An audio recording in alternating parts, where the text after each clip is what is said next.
Dottor Fausto Capanzano è il referente dell'iniziativa del camper. Oggi qui stanno facendo dei controlli sull'osteoporosi, una iniziativa che sta vedendo abbastanza successo qui ad Agrigento, nonostante l'ora ancora presto. Ecco, cosa ci aspetta da questo, quali risultati pensate di ottenere e che consigli dare anche a chi soffre di osteoporosi?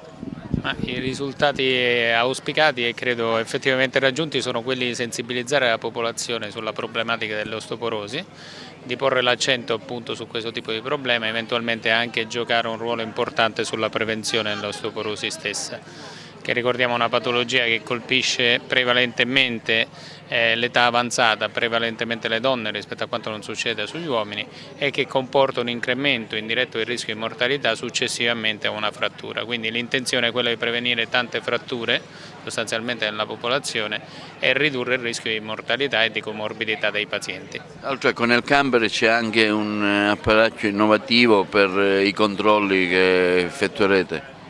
Sì, è un nuovo tipo di apparecchio che utilizza gli ultrasuoni per valutare in termini di screening la densità dell'osso e che ha una buona attendibilità rispetto alla densitometria classica ottenuta con i raggi X normalmente. Sì, siamo contenti dell'affluenza che stiamo avendo.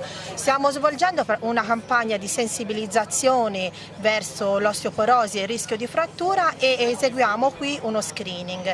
Eseguiamo un esame strumentale con un macchinario innovativo, l'Ecos Ecolite, che praticamente attraverso degli ultrasuoni, una sonda ecografica, permette di valutare lo stato densitometrico lombare e femorale delle pazienti. Poi eseguiamo una consulenza medica valutando i fattori di rischio delle pazienti e successivamente una consulenza nutrizionale in modo che i pazienti possano conoscere il loro introito giornaliero di calcio e quindi eventualmente adeguare la propria alimentazione se questo risultasse carente. Che consigli dare a chi ne soffre?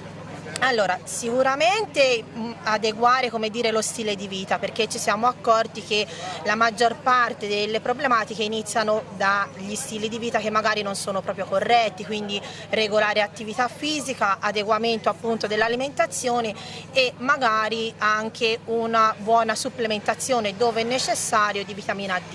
Poi se il nostro screening e gli esami che magari il medico curante ritiene opportuno suggeriscano una terapia farmacologica, anche l'inizio di sicuramente terapie farmacologiche idonee.